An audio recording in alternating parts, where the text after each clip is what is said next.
Hello, everyone. It is world-renowned author and storyteller Matt D. Talford back again with, if you saw the title, yes, another twin flame video. Now, before I get into today's topic, I want to give you a disclaimer. If you are not someone who identifies as a twin flame or divine counterpart, or you're someone who is not on that journey, this video is not for you.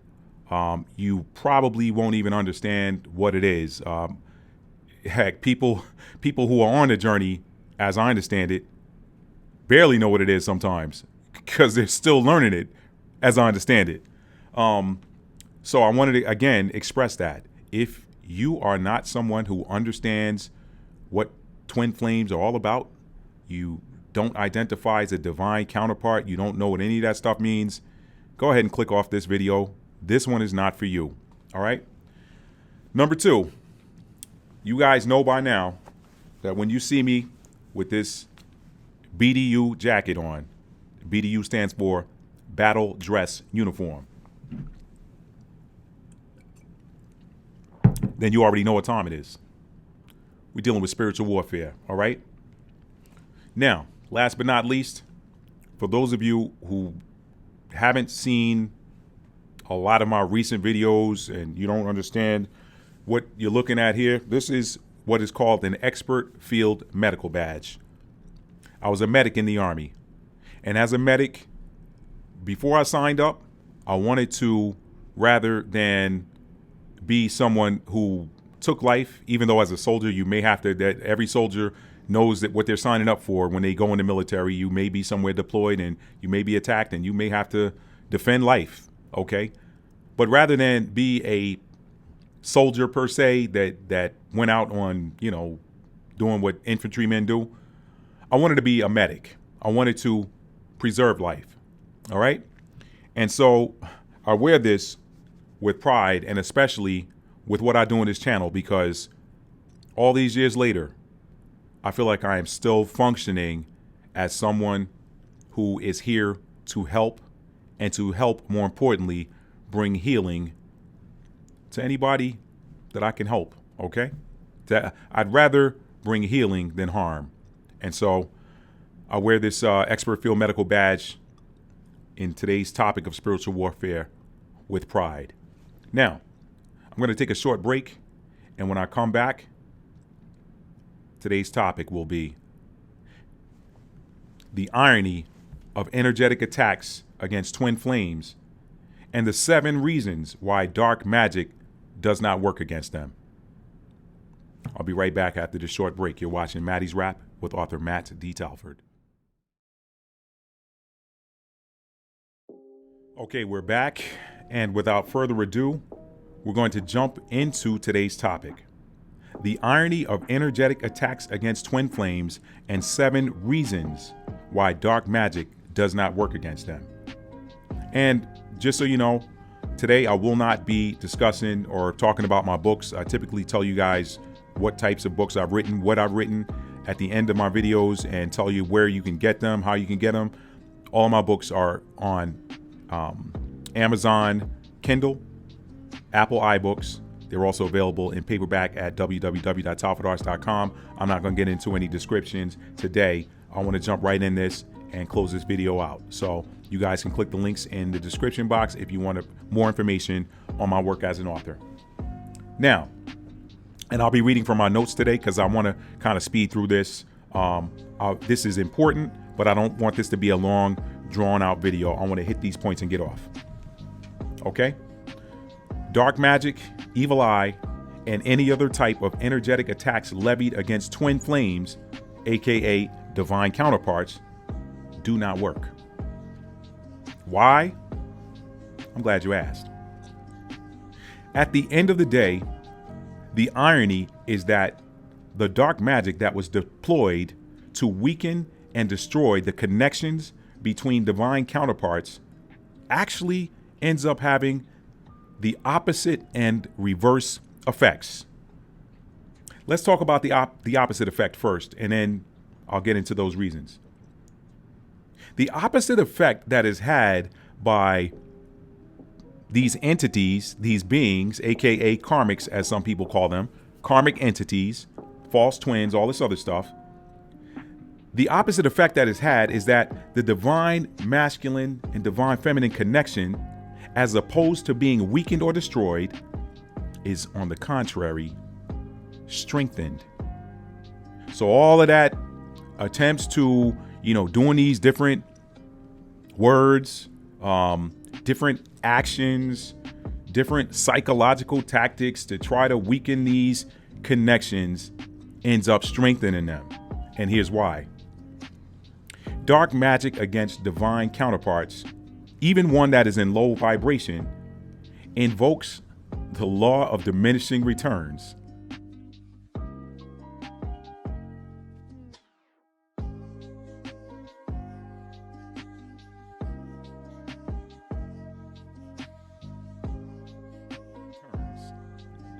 Some of y'all have heard of the law of diminishing returns. You know what that means? That means the more you do something, the more you have to do it to keep it at the same level.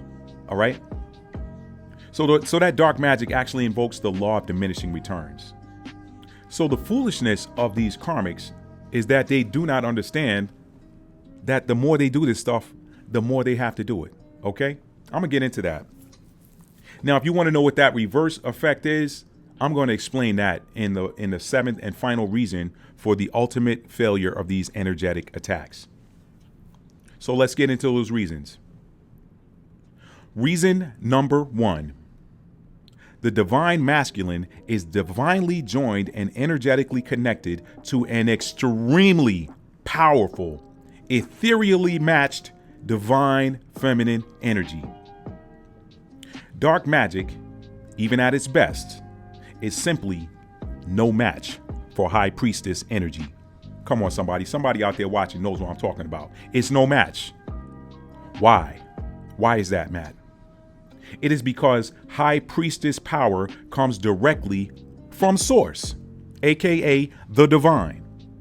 And to top it off, there is heavy angelic protection surrounding the incarnate divine counterparts. Oh, they're already divinely attached in the ether, in whatever star system they came from, in whatever realm they incarnated from. They're already one there. They came here for some healing and some other divine purpose. They came here for soul growth. All right. So what you need to understand is that there is heavy angelic protection surrounding those incarnate divine counterparts, especially the divine feminine. Why divine feminine, Matt? Because the divine feminine half of those divine counterparts is the one that is the spiritual muscle for the entire connection. They are directly connected to source because they're the holder of that source energy. Remember, I say this in a lot of my videos. Divine masculine energy is for physical operation. Divine feminine energy is for spiritual / ethereal operation.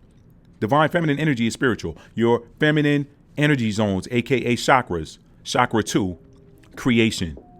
That is a ethereal energy that manifests in the physical. Chakra number 4, your heart. That is divine, spiritual, energetic energy, okay? It is not physical. The heart itself is a physical muscle, but heart space energy is energy. It is spiritual. It is not physical. And then chakra number 6, the third eye, the center of perception, that is spiritual. We perceive things that we see. We perceive things that we hear via that 6th chakra. We perceive things that we feel via the 4th chakra. Those are feminine energy zones. Okay? All right? So that is why especially the divine feminine has, if the divine masculine got 10 powerful angelic beings protecting it, the divine feminine has 12. All right? She got extra. All right.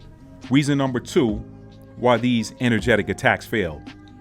Whatever the divine masculine feels energetically is also felt by the divine feminine. So when the divine masculine goes under spiritual attack, the divine feminine feels it and immediately deploys healing energy to raise the vibrational levels back up and restabilize them to heal that pain. So you see, this healing energy then reverberates to the divine masculine, and then they bounce back stronger. So this is why it takes more of this energetic attacks, or more of this dark magic, or more of these spells, or more of this psychosis, whatever deal they do to psychologically mess with the divine masculine. It takes more of it the next time, because they were healed by that divine feminine energy and strengthened, so that that same level of attack no longer works against them. So divine masculine, I mean, that karmic energy is like, well, damn, I did this before and that worked. It ain't working now. Let me do something else. All right. So what they fail to realize is that the divine feminine feels everything. They feel everything. So when something happens to that divine masculine and their energy dips, that divine feminine, once she's fully awakened, she says, God, why am I feeling bad all of a sudden out of nowhere? And so even before that divine feminine energy is fully awakened to the fact that that is actually the energy of her divine masculine that she's feeling, she does whatever she needs to do to get her energy back up, because she does not like feeling in low energy. So she does what she needs to do to get her energy back up. Whatever her practice is, she might take a spiritual bath. She might meditate. She might go walk out in nature. She might earth. In other words, go stand barefoot in nature. She may sit under a tree with her back against the tree and meditate, or pray, or talk directly to divine. She may listen to some healing frequency music. And guess what? Because of that energetic cord, what she does to heal herself heals the divine masculine. And then that divine masculine grows stronger. It's like lifting weights. When you get that certain number of reps in that causes you to reach muscle failure, and then you can't do any more reps. Let's say 10 was the max you could get with 250 on the bar. Well, guess what? When you rest that muscle and you replenish, and you get that protein back in you, and you get that nutrition back, and you rehydrate those muscles, and you take a few days off, when you go back, guess what? You're going to be able to do more reps with that 250 on the bar. You may even, if 10 was your limit with 250, 10 may become your limit with 275, 285, or 300. You come back stronger. That same amount of weight no longer affects you in the same way because you're stronger. Reason number 3, why these energetic attacks ultimately fail. The connection between both divine masculine and divine feminine functions like the immune system, in that the former attack levels are energetically learned and recorded, such that the same level of dark magic no longer works, and therefore the karmic has to increase the level of low vibrational energy and dark magic. Is that not what I just said? Is that not what I just said? There is an energetic immune system between these divine counterparts, where when something attacks one of them and they recover from it, it gets learned. And energetically, they may not even know what the source of that attack was, but energetically, their energy bodies remember, hey, I've seen this before. Nah, we ain't falling for it. Fourth reason why these energetic attacks ultimately fail against divine counterparts. The more dark magic that these karmic entities deploy, the stronger the energetic countermeasures deployed by the divine feminine to protect and defend the connection are. So the more dark magic that these karmic entities deploy, the stronger the countermeasures from the divine feminine. It's like, okay, you want to deploy an attack against me that's level 5, I'm going to deploy countermeasures that's level 7. I'm always going to stay 2, 3, 4, 5, 8, 10, 12 above you. That is what happens with the divine feminine, and it happens automatically. It happens unbeknownst to her, because guess what? She is connected to her higher self. She is connected to the higher realms. Now, those things, she's allowed to experience those things, because guess what? If you don't experience something, your soul can't grow. But it will never defeat her. It will never defeat her, because again, the source of her power is divine. The source of her power is source. The Most High God is undefeated throughout all time and space. Source energy, the highest light, is undefeated throughout all time and space. Darkness can never overcome light. Never. I don't care how dark a room is. If you light a simple birthday candle Anything in that room that has eyes are going to immediately go to that birthday candle, because light is always greater than darkness. What is the fifth reason? The fifth reason why these energetic attacks against divine counterparts ultimately fail.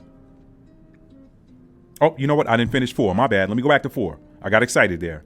Number 4, the more dark magic the karmic deploys, the stronger the energetic countermeasures deployed by the divine feminine are. Okay? Meanwhile, the karmic debt tab begins to run up like a drunk man at a bar. The karmic debt tab running up on behalf of that karmic entity starts running up like a drunk man at a bar. Y'all ever see a drunk man at a bar? He just keep ordering. He don't even know how much money he got. He buying drinks for people sitting at the bar. He don't even know where he is. He been drinking so much he don't even remember how much he drunk or drank. Remember the scripture, be not deceived. God is not mocked. Whatsoever a man sows, that shall he also reap. So think about all of those seeds of negativity being planted by these karmic entities trying to attack these divine counterparts. Them chickens got to come home to roost. Reason number 5 that energetic attacks against divine counterparts ultimately fail. Like any good Lord of the Rings type movie, for those of you who haven't seen Lord of the Rings, go look it up. It's one of those, I won't call it medieval. It's almost like fantasy. But anyway, I won't get into it. I don't want this to be a description of Lord of the Rings. That's not what this is about. Like any good Lord of the Rings type movie, the more dark power the karmic tries to harness, the more unstable they become, and the more they become consumed by that darkness. They keep increasing the amounts of dark magic. They keep increasing the number of energetic attacks against these divine counterparts, because what seemed to be working in the beginning presents itself as not being effective at all. So rather than them ceasing and desisting, they say, you know what? There's got to be a level to which they reach their breaking point. But they don't realize that you're not fighting those divine counterparts. You're fighting against the Most High God himself, because he is the creator of those divine counterparts. So the more they try to harness the darkness to attack these divine light beings, the more unstable these karmic entities become. It becomes too much dark power for them to even handle. Y'all saw what happened to Smeagol, Lord of the Rings. If you don't remember who Smeagol was, he's the wrinkle up looking water creature at the beginning that's like, oh, my precious. Smeagol didn't always look like that. Smeagol actually looked very human. Sorry if this is playing spoiler for you. Smeagol looked very human, but he had a lust for power. So he took this ring, and the evil of it began to consume him. He didn't want to let it go because he didn't want anybody else to have the power. So he didn't want to let go to that which did not belong to him. And it began to consume him. The sixth reason for the ultimate failure of energetic attacks against divine counterparts. Not only does the karmic's usage of dark magic grow in futility the more they use it, but also, the more they do it, the more the divine masculine grows spiritually and starts to bring their own internal divine feminine spiritual energy online. And what the result is that they energetically join forces with their divine feminine counterpart, and they work together energetically to drive the darkness away from their connection. So all of these attacks against the divine masculine actually teaches the divine masculine how to be more in their divine feminine energy and grow in their spiritual power. So now, see, let me explain how that works. Let's use physical male and female. Let's use physical husband and wife. Let's use physical boyfriend and girlfriend. What man is going to sit there and watch somebody attack his woman, his lady?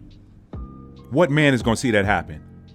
What man is going to watch somebody try to put hands on his daughter? But let's not even deal with that. Let's deal with people in unions.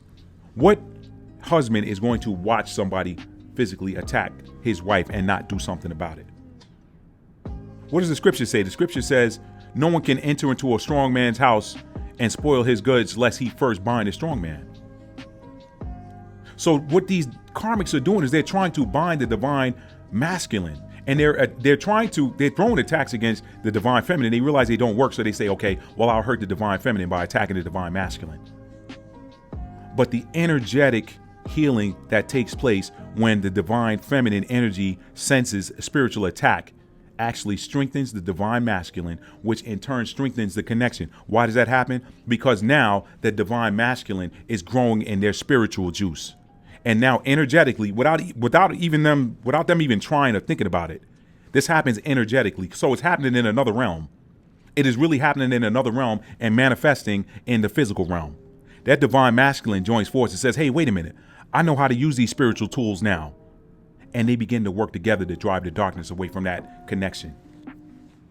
So that's the sixth reason why these attacks ultimately fail.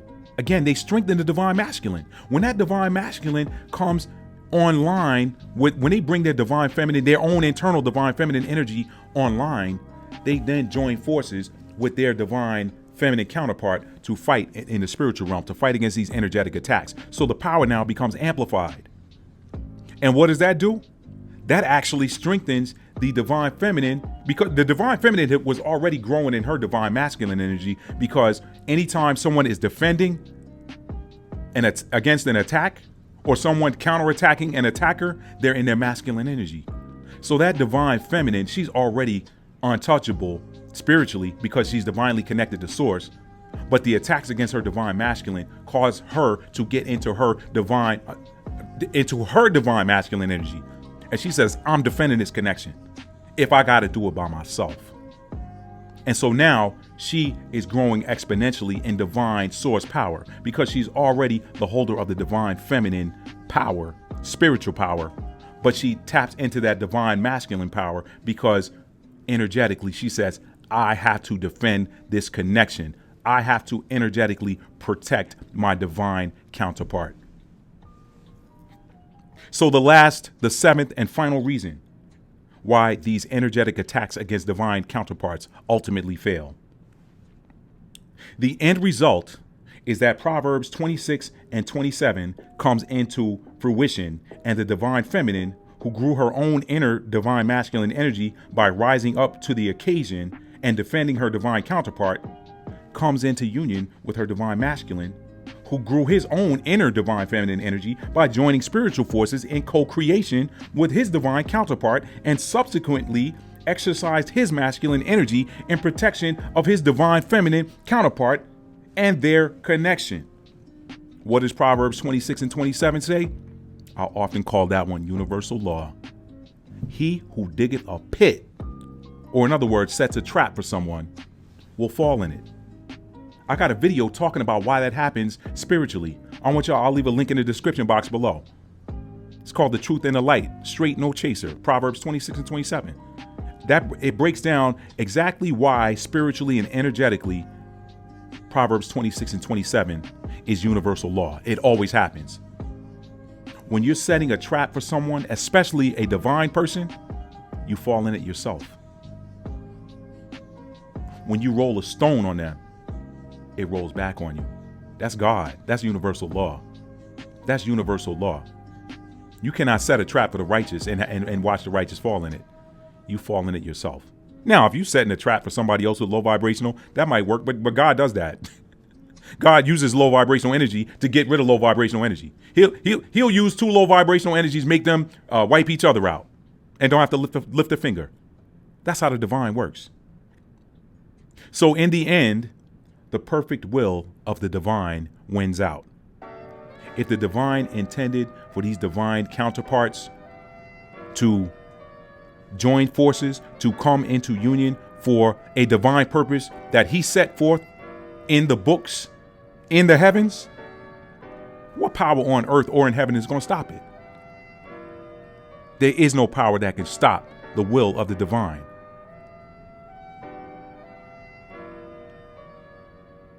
That's all I got for y'all tonight.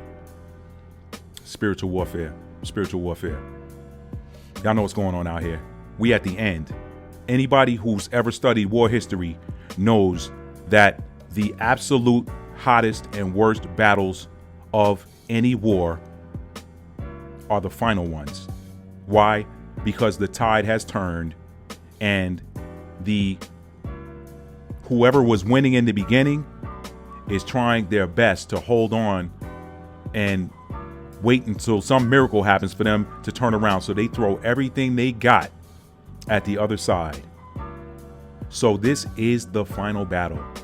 The forces of darkness are throwing everything they can to try to hold on to something that was never theirs.